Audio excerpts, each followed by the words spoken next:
және осы түгел нелерінде қатысып отыр. Және қазақ тілі пәнінен олимпиадада қатысып 3-ші орынға ие болған бала. Ал нені армандап жүрсің? Әлі шешкен жоқ. Мүмкін 30 сыныпқа қатысаған. Ой, түкіге отырады. Динара, Ахметова Динара, біздің мақтанышымыз. Негізі өзінің қазақ тілі пәнінен қазақ мектепішілік олимпиаданың жүлдегері. Және осы арайда қандай интеллектуалдық ойында қайтыс? Золотое руно. Енді нәтижесін әлі білер жатаймыз. Қандай мамандықты таңдайды деп ойлайсың? Негізінен мен дизайн мамандығына көбінесе сол мамандық жағына барамын деп ойлаймын, бірақ та мамандық таңдау бұл өте сондай қиындық келтіреді. Әлі де бір шешімге келген жоқ. Оспан Дастан. Енді біз бала бізде халықаралық республикалық акваторик марафонында 3-ші орынға ие болған бала. Енді өзін және КВН-нің мүшесі, топтың мүшесі, ал өзінің неден армандайсың? Бір ескілерім бар еді, милиционер, полиция болғым келеді деп. Не әділет бүгін полиция қызметкері шақырып отыр сіздер үшін? Енді бұл сұрақтардың болатын шығар деп ойлаймын. Шынар деген оқушымыз, бұл бала енді бізде озат оқушылардың қатарына жақын жүр, енді 1-2 пәннен енді ол алдында мақсат, әлі де болса мүмкіндігім бар қатысатын басқа интеллектуалдық марафондарға. Кім болам деп ойлайсың? Мен негізі 5-ші пән физика пәнін аламын деп ойлаймын, бірақ қандай мамандыққа баратын әлі нақты тоқтамды білесің. Отыра ғой. Ал Жандос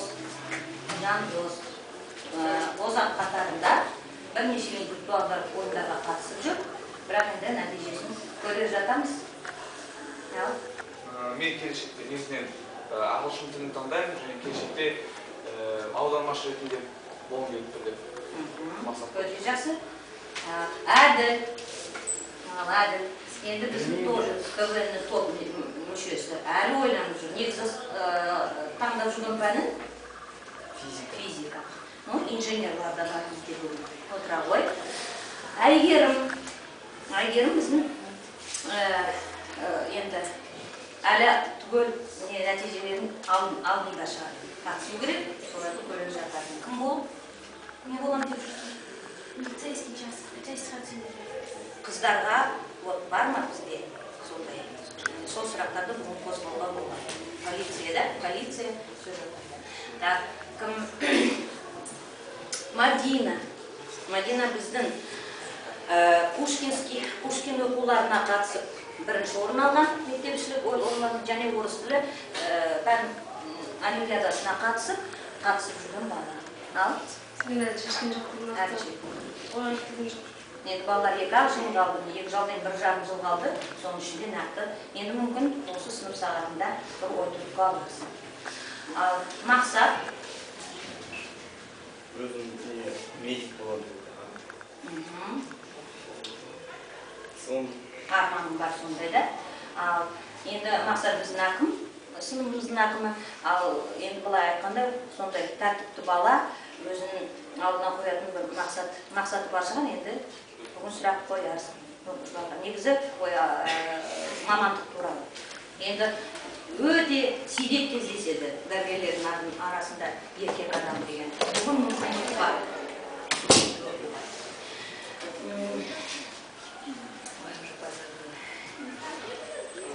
Жангүл, отполнение имена Жангүл. Бірнеше тілді жақсы біледі, меңгеріп келе жатыр.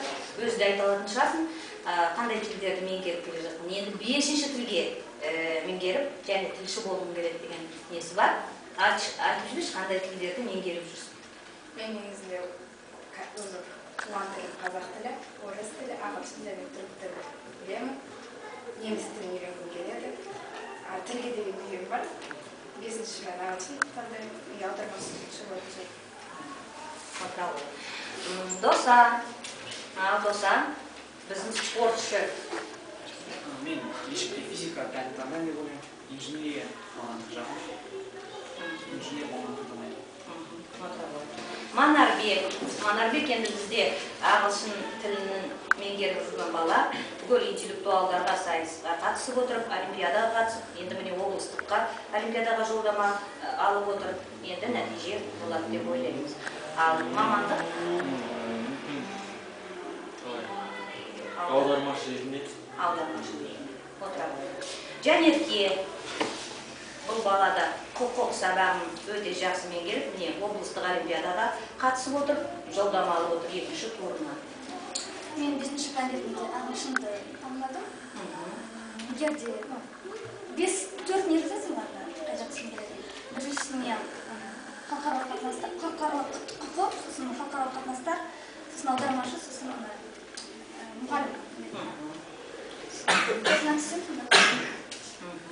Мереке, ал енді қандай мамандықты таңдаймын деп Мен бірінші ойлағам, милицияны кетсем деп, сосын көңілім қалды оған. Милицияны кетсем, сосын осы көп ойланды, физика таңдадым. Механик, машина жасау. Ал енді бұл балалар енді қазір расында